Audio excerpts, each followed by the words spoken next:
Bonjour. On aime tous ou presque tous les histoires, petits ou grands, fiction ou réalité. On aime entendre des récits de tranches de vie et pas qu'entendre, mais parfois raconter aussi. La semaine dernière, par exemple, on parlait de cette histoire fascinante de Jésus qui transcende les générations et les siècles. Et dans la continuité, on parle cette semaine d'un message à partager d'urgence. De quoi s'agit-il? Pourquoi faut-il le partager et pourquoi d'urgence? Deux invités pour nous aider à le comprendre cet après-midi, le pasteur d'en haut, Ézéchiel, et l'ancien de Midiaï que je reçois. Bonsoir à tous les deux. Bonsoir. Bonsoir. Alors, merci pour l'invitation. il n'y a pas de quoi, on est ensemble. Alors, c'est quoi ce message dont on nous parle dans la 12e leçon du guide de l'école du sabbat? C'est quoi ce message qu'il faut partager urgemment? Pasteur? Je pense qu'il s'agit d'un message important. C'est pour cela que nous parlons d'urgence. C'est important parce que c'est un message qui est donné à notre monde aujourd'hui et en des temps comme celui-ci où nous sommes déjà au temps de la fin. Et c'est marqué par le livre d'Apocalypse, particulièrement au chapitre 14, où il est clairement démontré que nous devons réellement préparer le monde au retour de Christ. Et c'est un message de salut par Jésus qui est donc présenté je dirais, dans la grâce de Dieu que le Seigneur lui offre au monde pour le pardon de chacun d'entre nous. Donc, c'est pour cela que ce message est assez important parce que ça se focalise sur Jésus et comme l'unique moyen pour nous pour être sauvés. Jésus est le chemin et la vérité et la vie. Donc, c'est de ce message-là dont on nous parle ici, d'après ce que le pasteur nous dit. Alors, dans le livre de Pierre, chapitre 2 Pierre, chapitre 1, verset 12, quelle est l'expression que Pierre utilise pour décrire le message de Dieu à sa génération? Et pourquoi est-ce qu'il utilise cette expression? Il y a une expression que Pierre utilise dans ce récit ancien de nous. Quelle est cette expression et pourquoi il utilise cette expression-là? Oui, dans le texte de Pierre 1,12, nous voyons l'expression que Pierre adresse à ses amis. Il leur rappelle, c'est ce que le texte dit. Il dit que je vous rappelle ces choses. C'est quoi alors? Donc, il leur rappelle quoi? La vie éternelle est assurée par Jésus-Christ. Donc, c'est le message principal de ce verset. Pierre le rappelle qu'il y a une seule source de salut, c'est Jésus-Christ. Mais il parle principalement de vérité présente. Pourquoi l'expression vérité présente? Oui, il y a une seule vérité. Bibliquement, il y a une seule vérité et celui qui incarne cette vérité, c'est Jésus. Je pourrais ajouter quelque chose en disant que, en fait, les questions d'une vérité présente parce que il y a aussi la dimension du moment que nous devons considérer. C'est-à-dire qu'au jour d'aujourd'hui, la vérité que nous devons proclamer, c'est cette vérité-là qui est la vérité du moment. Et lorsque nous essayons de parcourir un peu la vie, nous voyons que à chaque période, à chaque occasion, le Seigneur a suscité des personnes. On a le cas de Noé qui a été suscité pendant la période avant le déluge. Dans le cas de Joseph, lorsque il était question de sauver le peuple d'Israël, c'est-à-dire la famille d'Israël, je dirais en un mot comme ça. Et il y a aussi le cas de Jean-Baptiste, un peu avant ça, il y avait les prophètes. Jean-Baptiste qui est venu pour préparer le chemin. Et ensuite, nous avons maintenant, aujourd'hui, nous-mêmes les chrétiens qui sommes là. C'est-à-dire que la vérité présente, elle est là pour que nous-mêmes puissions la partager, pour pouvoir préparer le moment dans lequel nous sommes. C'est pour cela que cette expression porte plus sur notre temps ou notre époque. Ce que le monde voit aujourd'hui, et il s'agit plutôt de la vérité sur Jésus-Christ, parce que la vérité présente, c'est sur Christ. Donc, cette vérité a une portée universelle et Apocalypse dit cela très clairement qu'on doit la proclamer à tout le monde, à tous les peuples, à toutes les tribus, à toutes les nations, à toutes les langues, ainsi de suite. Donc, pour notre moment, pour notre période d'aujourd'hui, voici la notion de vérité présente dont nous voulons, nous devons mettre en valeur ici. Vous faites bien, pasteur, de parler non seulement de temps, mais également du livre d'Apocalypse, parce que c'est justement la prochaine question aborde ce livre-là, parce que parfois on a tendance à considérer aussi que la vérité de la parole, telle qu'on l'a à la Bible, n'est plus une vérité présente, c'est-à-dire que c'est une vérité pour les autres, pour ceux qui sont passés, c'est quelque chose qui est entériné dans le temps, mais ce n'est pas forcément quelque chose qui se rapporte à notre siècle à nous. Parfois, on a même tendance à vouloir, je ne sais pas comment dire ça, la moderniser, cette vérité ancienne de nous. En fait, puisqu'il est question de Jésus lui-même, et Jésus, son message n'est pas démodé. Le message de Jésus traverse tous les siècles. Donc, le message du salut, il est pour tous, comme la précédente dit, c'est pour toutes les tribus, c'est pour, je dirais, toutes les nations, toutes les langues, c'est pour tout le monde. Donc, quels que soient les âges, quelles que soient les circonstances, cette vérité est toujours présente. Merci, pasteur. Ancien Denis, qu'est-ce qui fait que cette vérité a toujours la même valeur aujourd'hui qu'elle l'avait dans le temps? Oui, et je dirais que cette vérité, elle est universelle. Donc ça, c'est le premier point. Et aussi, elle touche toutes les générations. Donc, comme le pasteur l'a dit, cette vérité ne sera jamais démodée. Donc, c'est une vérité qui touche chaque être humain pour lui apporter ce que l'homme cherche le plus aujourd'hui, quelle que soit la personne qui est là, la personne est en train de chercher la vie éternelle d'une autre sens. Donc, cette vérité est là pour apporter ce que l'homme cherche le plus cher, la vie éternelle. Et cette vie-là, selon 1 Jean chapitre 5, le verset 11, cette vie se trouve dans le Fils. Donc, on peut dire que c'est une vérité qui est personnelle aussi, qui répond aux besoins de chaque individu de manière personnelle, et ça, peu importe les époques et peu importe les générations. Et si on la lit, si on prend le temps de la feuilleter, on verra qu'effectivement, on a énormément d'éléments, d'exemples qui nous montrent que c'est une vérité qui ne s'éteint pas dans le temps ou qui ne se situe pas dans un temps présent.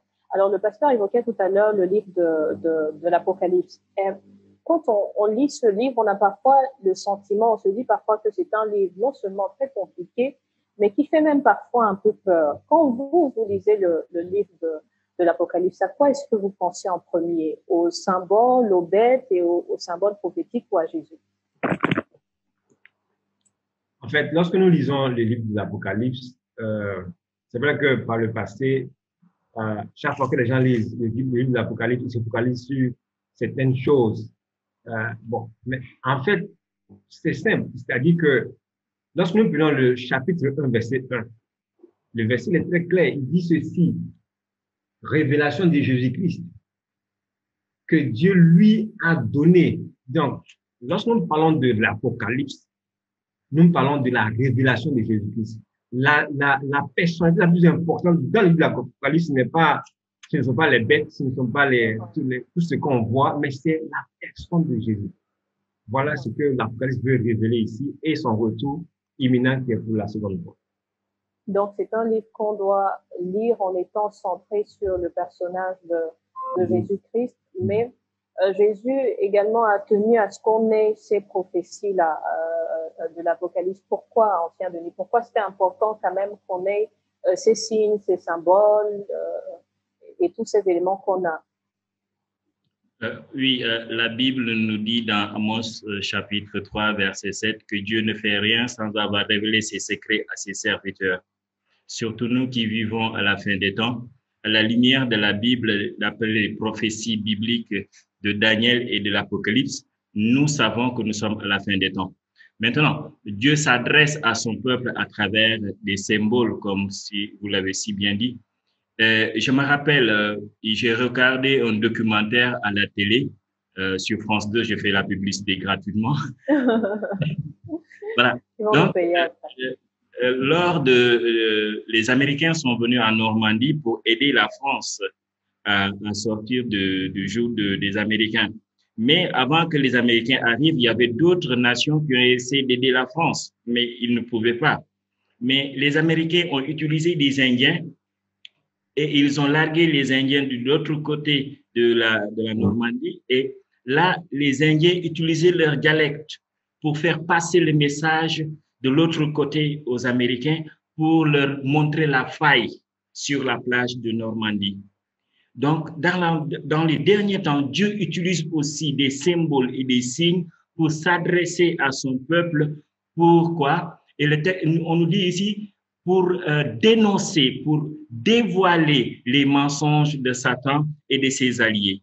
Donc, c'est important pour nous, comme les Américains du temps de la guerre pour libérer la France, de comprendre le dialecte qui vient de l'autre côté pour libérer. Donc, Dieu s'adresse à nous à travers des symboles, des signes pour nous libérer et nous aider aussi à comprendre les mensonges de Satan et de ses alliés.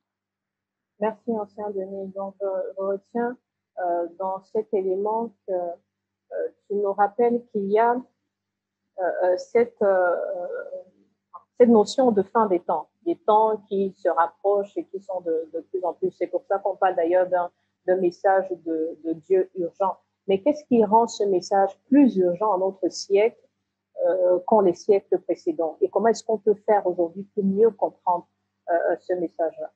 Oui, ce message nous présente le retour prochain de notre Seigneur et Sauveur Jésus-Christ. Si nous lisons bien, les étudiants de la Bible, surtout ceux de l'Apocalypse, peuvent faire la remarque à chaque fois et dans plusieurs chapitres de l'Apocalypse, on nous relate le retour de Jésus. Et ce retour est tellement imminent que aussi ce message doit être urgent pour annoncer, préparer un peuple parce que Jésus revient bientôt. Alors, pasteur, dans ce siècle présent, voilà, dans qu'est-ce qui ferait qu'on se dise aujourd'hui, vraiment, on en a besoin. C'est vraiment urgent de le comprendre. C'est vraiment urgent de saisir ce message-là parce que on voit bien qu'on est dans la fin des temps. Qu'est-ce qui nous montre qu'on est dans cette fin des temps et qu'est-ce qui peut nous amener à avoir vraiment ce besoin-là et cette nécessité d'urgence-là? Je dirais simplement que lorsqu'on essaie d'explorer un peu notre environnement, nous avons constaté qu'effectivement, il y a un changement. Il y a beaucoup de choses qui sont en train de se produire. Et je dirais même que même dans les villages où je suis passé, par exemple, on a même constaté que les choses sont en train de changer. Peut-être qu'à ce niveau, dans les villages, on n'arrive pas à expliquer de quoi il s'agit, mais on voit les changements. Et lorsque nous essayons d'aller encore dans les prophéties, nous voyons que nous sommes dans les pieds de la statue, au niveau du livre de Daniel, et c'est la dernière époque. C'est la dernière phase. Et lorsqu'on est dans le dernier tournant, automatiquement, je dirais que tout ce qu'on doit faire se prête à l'urgence. Tout ce qu'on doit faire devient important. La dernière phase de quoi? Pour quelqu'un qui n'a, par exemple, jamais lu le livre de Daniel. Voilà. Pour quelqu'un qui n'a jamais lu le livre d'Apocalypse ou le livre de Daniel, bon, pour lui, il mène sur sa vie, je dirais, comme il entend. Maintenant, c'est à nous, les chrétiens, je dirais, qui sont des missionnaires. C'est nous qui devons comprendre qu'il est urgent de proclamer ce message pour avertir les gens. Parce que les personnes vivent leur vie comme ils la voient habituellement. Et les avertir de quoi, pasteur? Les avertir de quoi? On les avertit de quoi? Alors, je n'ai pas bien saisi. On les avertit de quoi, ces personnes-là? Qu'est-ce qu'on leur dit? Oui, on doit avertir le monde de ce que bientôt il va finir, bientôt ça sera la fin, puisqu'il y a des événements qui le démontrent aussi. Mais ce qui est plus important, c'est que le Christ revient bientôt et que chacun doit se préparer à cet événement-là. Si nous n'avons pas, en tant que chrétiens, fait notre devoir, ça sera, je dirais, ça sera notre faute. Mais comme le Seigneur l'a demandé, si réellement nous sommes des chrétiens, nous devons nous engager dans l'avertissement, comme des sentinelles, à vraiment interpeller les personnes pour qu'elles comprennent que effectivement notre monde ne va pas bien, même si quelquefois dans des discours on nous fait croire que les choses vont aller bien ou vont s'améliorer, mais au fond, nous comprenons clairement que physiquement, lorsque nous regardons notre monde, les choses ne s'améliorent pas. Donc, c'est déjà des signes. Et nous avons d'autres signes dans la Bible, comme la faim, les buts de guerre. Il n'y a pas de paix là. Tout se démontre, tout se fait savoir, tout se fait connaître que effectivement, c'est comme si le monde intérieur est en train d'aller de mal en pire et il y a quelque chose qu'il faut faire. Et de la part des hommes, des enfants de Dieu, bon, pour nous, c'est d'avertir le monde. Alors, ancien Denis, dans cet avertissement qu'on doit donner au monde, ou dans cette manière de présenter ce message qui est urgent, selon le temps qu'on vit, comment est-ce qu'on fait pour concilier à la fois cette notion de jugement, mais également d'amour de Dieu, en fait? Comment est-ce qu'on fait pour centrer le message sur Jésus et pour ne pas faire peur aux gens? Voilà, parce que parfois, quand on annonce le message, on effraie, on fait peur en disant prépare-toi, sinon la fin des temps va te trouver et tout. Mais comment est-ce qu'on fait pour que la personne qui vient puisse être réellement touchée par l'amour de Jésus et que ce soit cet amour-là et l'Esprit de Dieu qui le transforme et qui l'amène à se préparer pour le retour de Jésus? Oui, je crois pour répondre à cette question, on nous conseille de mettre plus l'emphase sur l'amour de Dieu manifesté à la croix. Parce que la croix est la réponse totale de Dieu à l'humanité. C'est moi, Denis, qui devais me mettre sur la croix, mais Jésus a pris ma place. Vous voyez. Donc, c'est le jugement que Dieu a accepté que son Fils subisse à ma place. Donc, si je refuse la main tendue de Dieu, je crois le plus normalement du monde, je dois subir la conséquence. Mais il y a un texte qui m'est venu à l'esprit de Actes chapitre 17, le verset 30, que je vais essayer de paraphraser, qui dit que Dieu, sans tenir compte les temps d'ignorance, annonce maintenant à tous les hommes en tout lieu qu'ils aient à se repentir, parce qu'il a fixé un jour où il jugera le monde avec justice par son Fils qu'il a ressuscité des morts en donnant des preuves certaines. Donc Dieu nous aime. C'est pourquoi il a conduit son Fils à la croix à notre place pour que nous puissions être justifiés par le sacrifice de son Fils pour avoir la vie éternelle. Ça, c'est le message de la grâce, le message d'amour que Dieu s'adresse à toute l'humanité. Maintenant, celui qui ne veut pas prendre la main tendue de Dieu, c'est-à-dire il se dit qu'il a la solution à son problème, il a la solution à son péché. C'est là où maintenant la conséquence, la sentence va tomber. Le salaire du péché, c'est la mort. Merci, comme notre leçon le dit si bien pendant ce trimestre, il est question de partager notre témoignage.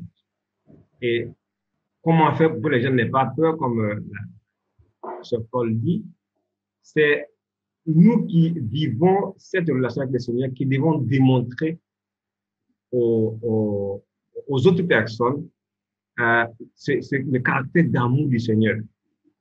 On doit même arriver à leur faire savoir aussi que même cette période que nous traversons est une période de grâce. C'est déjà une manifestation de l'amour du Seigneur.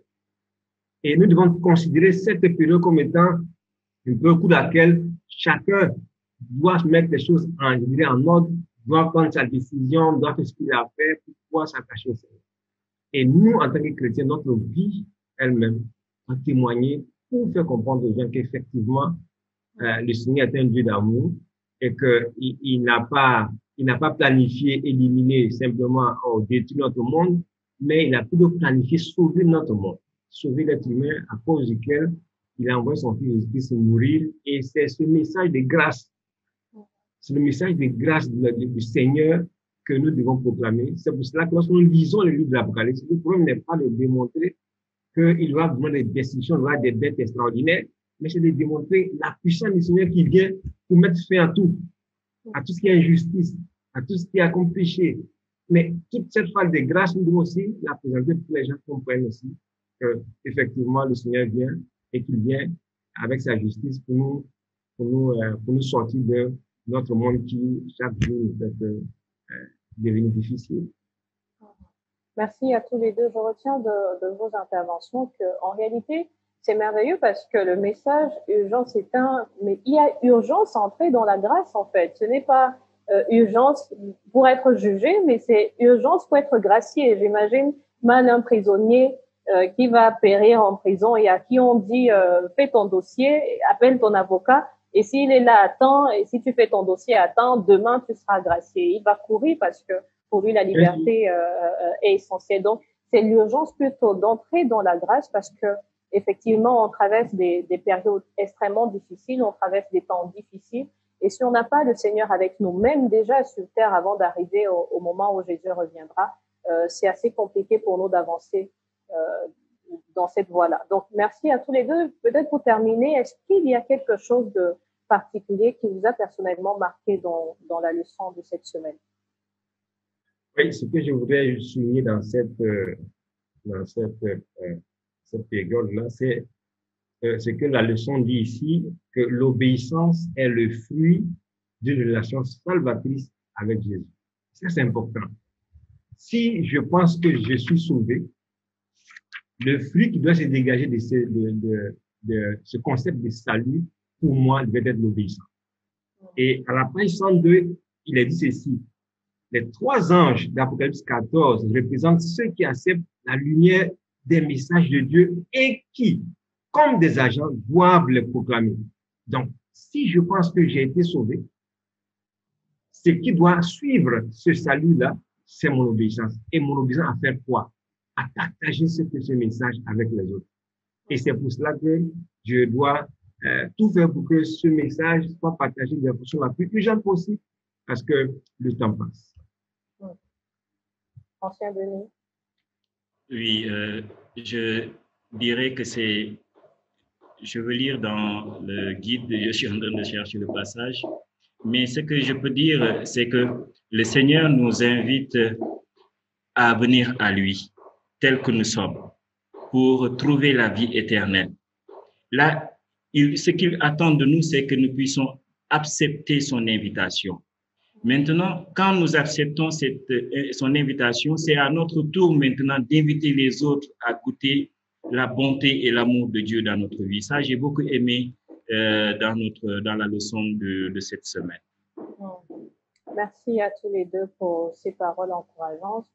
Puissions-nous être nombreux à recevoir, à partager également ce message d'urgence de l'amour de Dieu qu'on a au travers du sacrifice de Jésus-Christ qui est mort sur la croix pour nos péchés et seul moyen par qui nous avons la vie éternelle. Donc, merci d'avoir été avec nous. On espère que ce sera des paroles édifiantes pour ceux qui passeront par ici.